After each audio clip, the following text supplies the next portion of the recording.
Yo, what's good everyone? OJ here. Welcome back to another video. Today is finally the day. Xenoblade Chronicles Definitive Edition is dropping tonight here for the West Coast boys, 9 p.m. PT. That is midnight Friday in the East Coast. And we're going to be having a massive stream on this game. If you're not subscribed yet and you're a Xenoblade fan, make sure you subscribe. 12 hours of Xenoblade goodness coming up here. The beginning of the game where we're going to be discussing potential future for Monolith Soft. We talked about the gameplay improvements, looking at the game overall, and just talking all things Monolith Soft, all things Xenoblade, potential sequels, what Monolith Soft could be working on, plus tons of giveaways and prizes. So you're definitely going to want to make sure that you hang out with us today, West Coast boys, 9 p.m. PT. That is 12 a.m. Eastern time. So that's going to be a ton of fun. Just make sure you subscribe and set notifications for that. But in today's video, what we're going to be discussing is some of the news surrounding Xenoblade Chronicles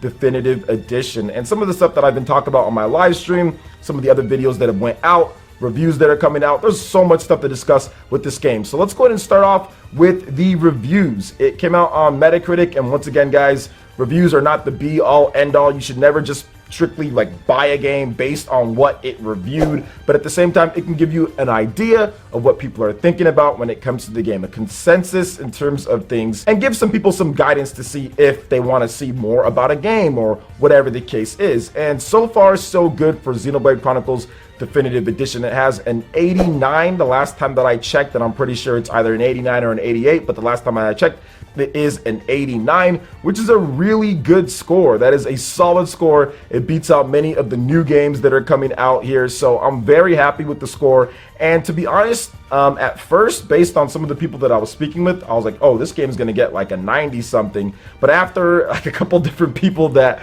were reviewing the game, and I knew that they were going to kind of give things a little bit lower, I was like, oh snap, here we go. You know, here we go again. So it got a couple lower end scores, but most of the respectable sites were giving it either like 9 out of 10 or up. It got so many 9s and so many 9.5s and a lot of 10s. So I was very happy with the review scores overall, despite one pretty bad review.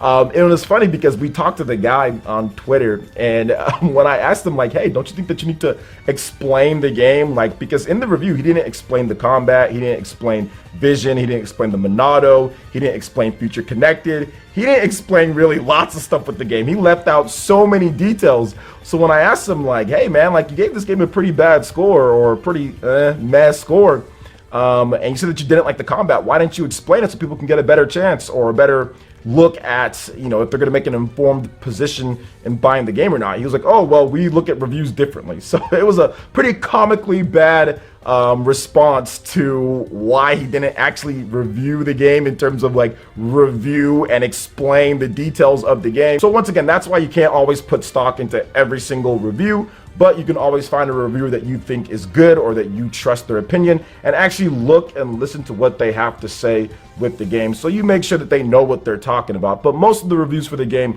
were really good. I mean, and obviously it's not going to be the same exact thing as we got before, because some people were saying, well, wait a minute, it's lower than what it was before. Well, that was 10 years ago. There was probably a lot of people who originally reviewed the game that didn't review it this time around because it was 10 years ago. There were probably some people that were like, I don't know, like 15 or in grade school when this game came out, and now they're reviewing the game as a 25 or 26-year-old or whatever it is, you know, or they're in high school or whatever it was, right? So it's a completely different atmosphere, completely different thing. So you can't put it one-to-one when it comes to Xenoblade Chronicles originally on the Wii and Xenoblade Chronicles Definitive Edition on the Nintendo Switch. But overall, 3 points really isn't that big of a deal, and we all know based on the reviews of the game and just by looking at it, it's obviously better than the original game in pretty much every single way, shape, and form. Content, graphics, all of that, gameplay, new stuff, everything's in there for this game. So it's actually pretty cool. So let's go ahead and get into a couple other things here, guys. Some of the big talk about the game or controversy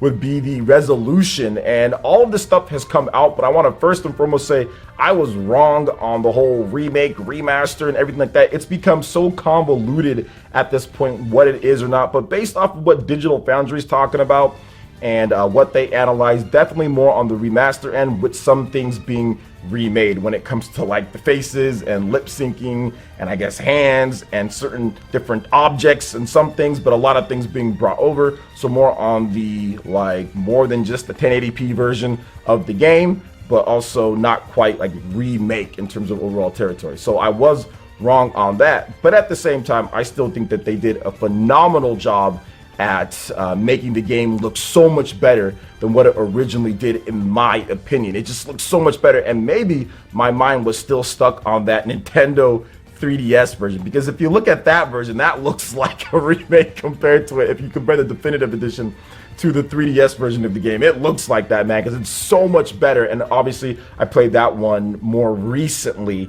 than the original Wii game, but overall still a drastic improvement up from what we've got. When it comes to the resolutions and all of that, it's not as bad as Xenoblade Chronicles 2, according to multiple people that already have the game, people showing it off, me just looking at it using my eyes. I can clearly see that it's better in portable mode. The performance is better as well, pretty much 30 frames per second for the most time.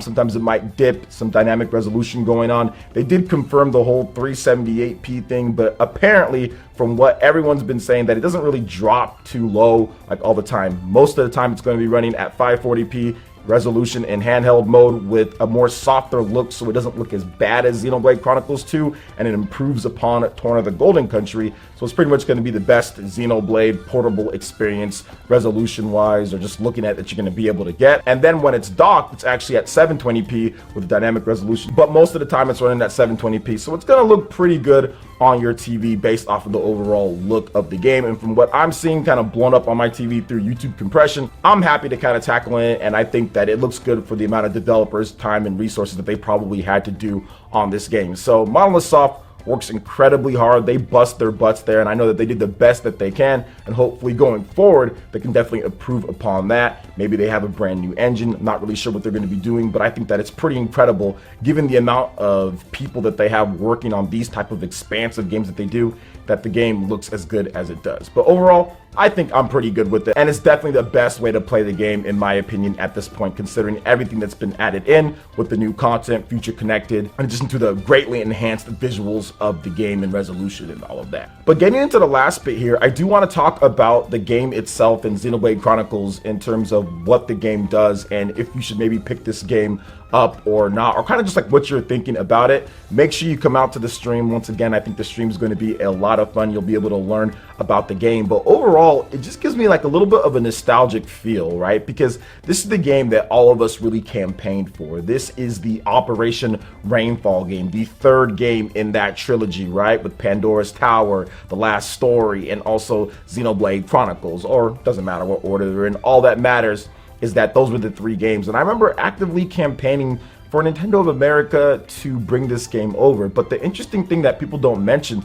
about that in terms of it working and us campaigning for it, it wasn't necessarily all of us that got it done. I think Nintendo of Europe, they're the ones who actually foot the bill for the localization of the game, and that's why all of the voice acting is the British voice acting, right? It's not American voice actors, and the reason why it's not American voice actors because even through all that campaigning, did Nintendo of America even want to do it? So it was Nintendo of Europe that actually foot the bill for it, and then ended up just saying, okay, we'll take care of it here in the US and everything. Because you have to remember, Nintendo wasn't the publishers, and Nintendo of America wasn't the publishers of Pandora's Tower, and also they weren't the publishers of The Last Story. So Nintendo of America really didn't have a lot of confidence at all in Monolith Soft when it comes to their games. We even saw multiple other games from them never get localizations here in America. And probably the worst offense was Disaster Day of Crisis, which was actually localized in Europe, but Nintendo of America just said, nah,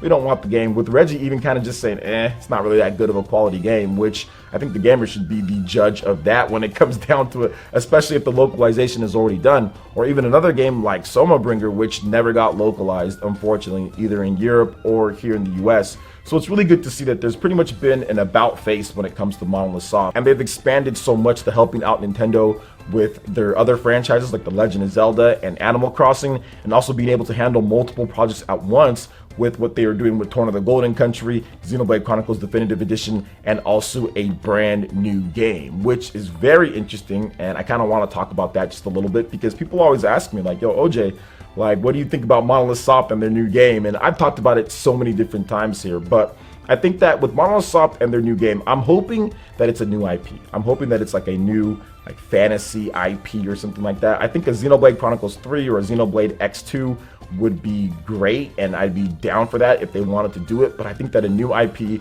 where they can kind of get a fresh coat of paint and pretty much a new different type of battle system, they can kind of flex their muscle a little bit in terms of their creative juices when it comes to combat, and kind of do something a little bit different outside of the series staples. I think that would be great, right? But I think it's also scary too, like, oh man, is this going to sell? Are people going to like it as much as Xenoblade and everything? That's the scary thing for a lot of developers. But at the end of the day, I think that they've built up enough clout and enough goodwill with consumers that it will get a legitimate shot if they did a new IP, and especially if it was amazing looking, right? With them getting a hang of HD development now and working on their multiple different HD titles with Xenoblade, right? Xenoblade Chronicles X, Xenoblade Chronicles 2, Torn of the Golden Country, you know, now with Xenoblade Chronicles Definitive Edition. They have plenty of experience, and I think that they can get the job done when it comes to it. So whatever they decide to do, whether it's Xenoblade Chronicles 3 or it's Xenoblade Chronicles X2 or brand new, just different type of Xenoblade game or a brand new IP, I am down for it. What are you guys' thoughts when it comes to Xenoblade Chronicles Definitive Edition, everything that's going on with the game? Are you planning on picking it up, planning on watching? What do you think? Let me know your thoughts in the comment section below. All right, guys, that wraps it up for this video here. Check out the links in the description. We've got Twitter. Go and give us a follow on there. Stay up to date on all the latest gaming news and information. Also, make sure you like, comment, and subscribe, and share this video if you can. Thank you guys so much for watching, and we'll catch you for the next one. Peace.